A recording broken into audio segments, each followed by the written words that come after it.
wabarakatuh. Perkenalkan, nama saya Dian Rusda dengan NIM 4130023008 dari Prodi PGSD kelas 2B. Di sini saya akan menjelaskan tentang wacana. Jadi, wacana adalah unsur kebahasaan yang lengkap, baik lengkap dari segi kebahasaan maupun dari segi maknanya. Wacana adalah satuan bahasa yang lengkap, sehingga dalam hierarki gramatikal merupakan satuan gramatikal tertinggi ataupun terbesar. Sebagai satuan tertinggi dalam hierarki sintaksis, wacana mempunyai pengertian yang lengkap atau utuh, dibangun oleh kalimat ataupun kalimat-kalimat tertentu. Artinya, sebuah wacana hanya terdiri dari sebuah kalimat dan terdiri dari sejumlah kalimat.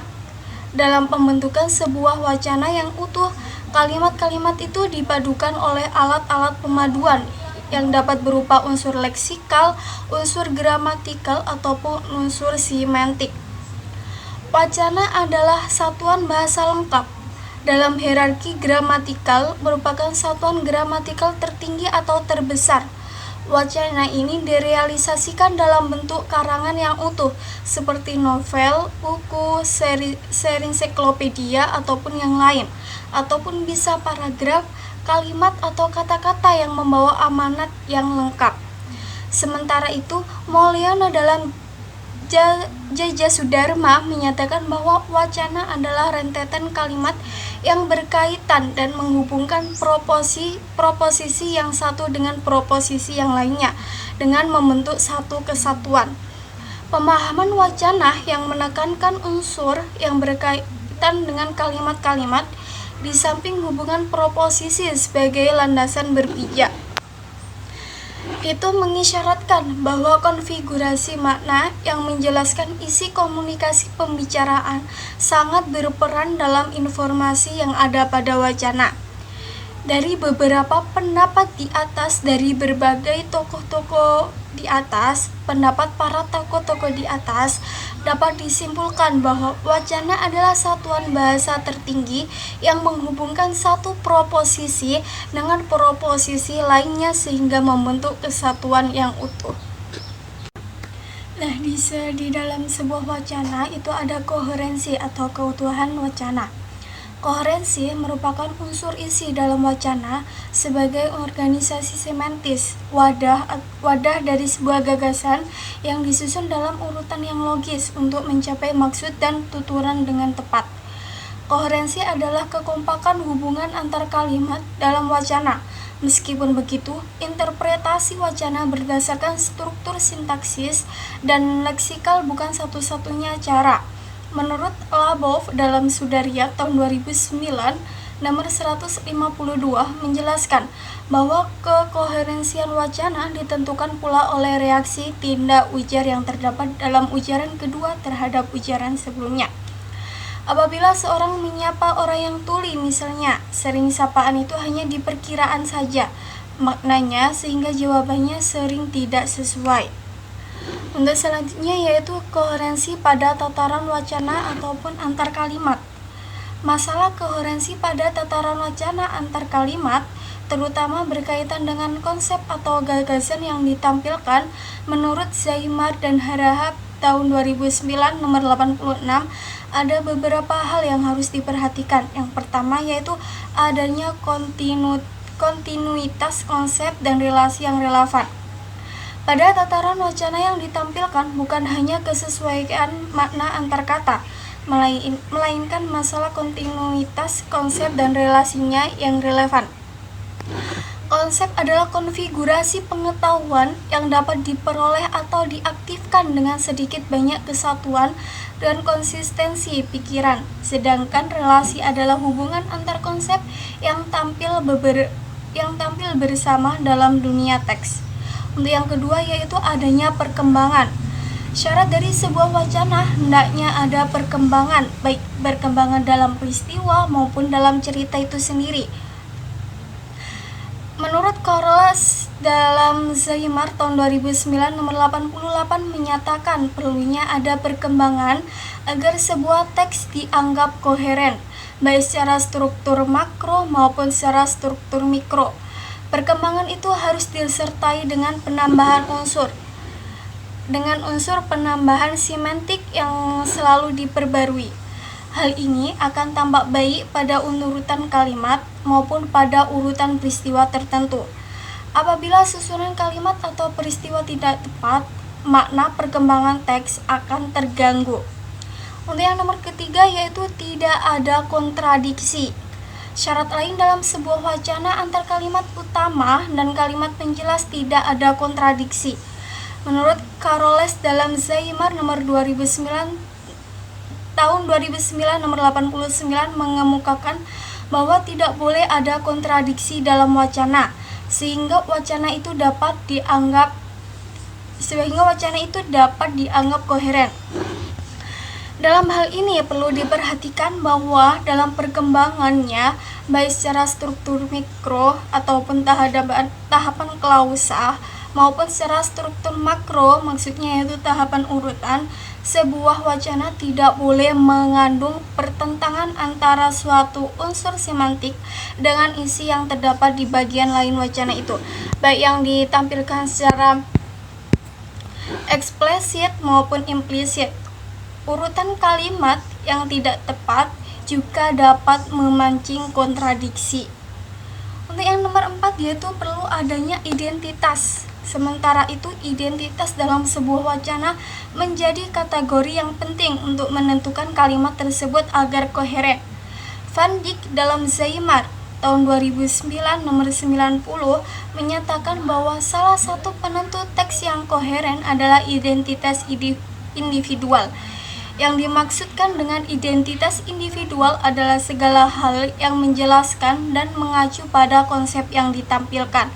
Yang nomor 5 yaitu perlunya seleksi fakta yang akan ditampilkan. Ini itu mengemukakan tentang hubungan koherensi dengan relevan ada tidaknya informasi yang ditampilkan dalam wacana.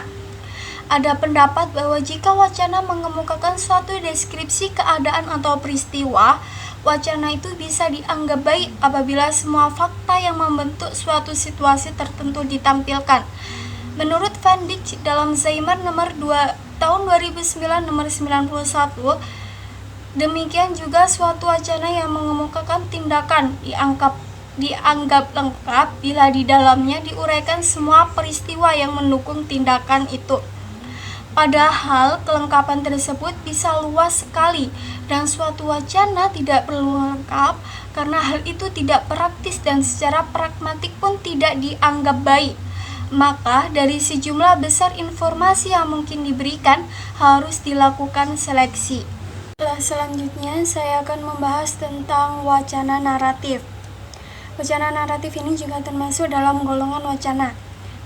Kata narasi berasal dari bahasa Inggris yaitu narration yang artinya cerita dan kata naratif artinya yang menceritakan.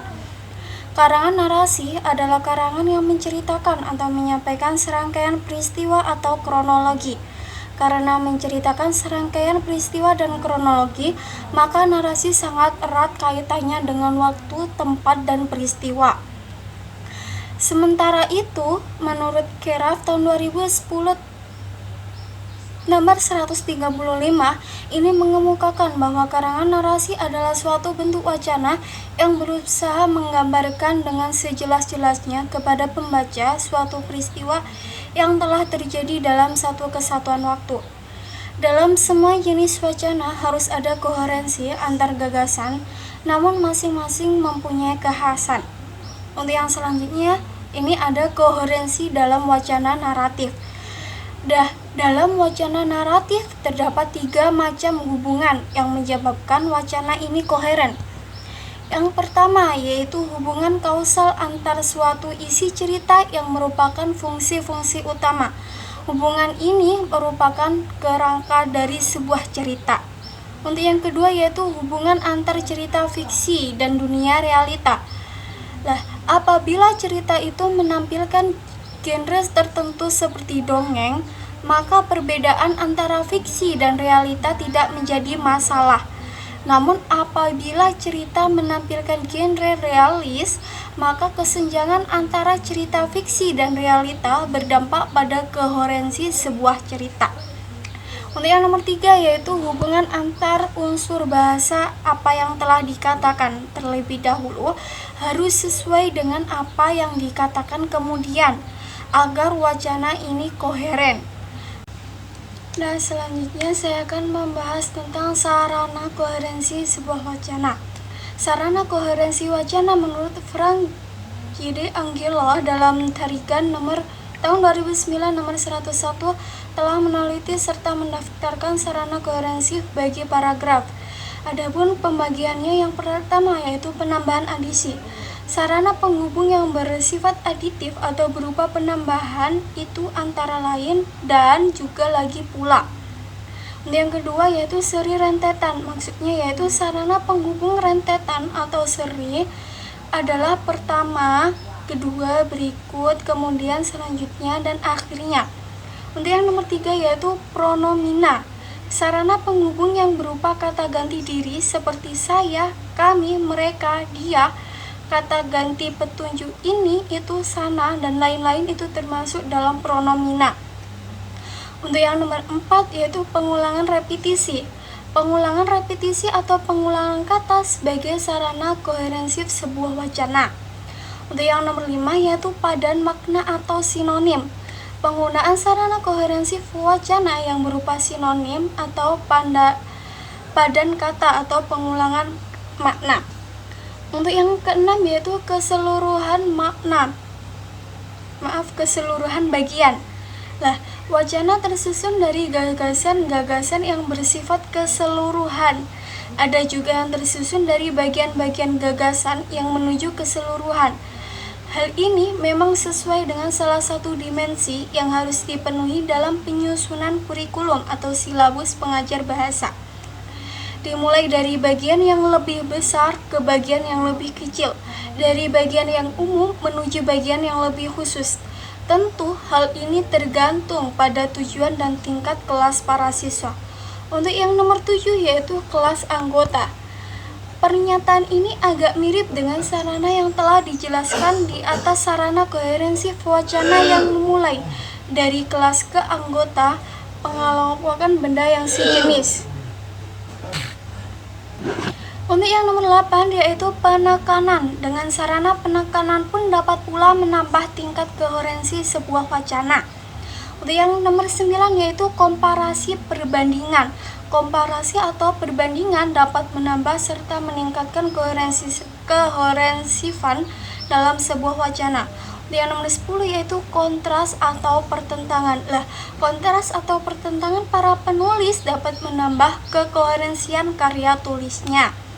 Untuk yang nomor 11 yaitu kesimpulan hasil. Dengan kata-kata yang mengacu pada hasil atau kesimpulan dapat juga meningkatkan kekoherensian sebuah wacana. Untuk yang nomor 12 itu contoh atau misal. Dengan pemberian contoh yang tepat dan serasi dapat pula menciptakan kekoherensian wacana, sesuatu yang menggambarkan sebagian dari suatu keseluruhan. Yang nomor 13 yaitu kesejajaran paralel. Maksudnya ini tuh penggunaan kesejajaran atau paralelisme klausul sebagai sarana kekoherensian wacana. Ini memiliki kesamaan bentuk atau imbuhan. Untuk nomor 14 yaitu alokasi tempat dan waktu. Kata-kata yang mengacu pada lokasi dan waktu dan tempat waktu pun dapat meningkatkan kekoherensian, seperti menyatakan perbedaan waktu atau jangka perbuatan dalam sebuah keadaan. Secara umum, kala terdiri atas kala lampau, kala kini, kala akan yang akan datang. Tadi yang dapat saya jelaskan tentang sebuah wacana. Apabila ada salah kata, mohon maaf.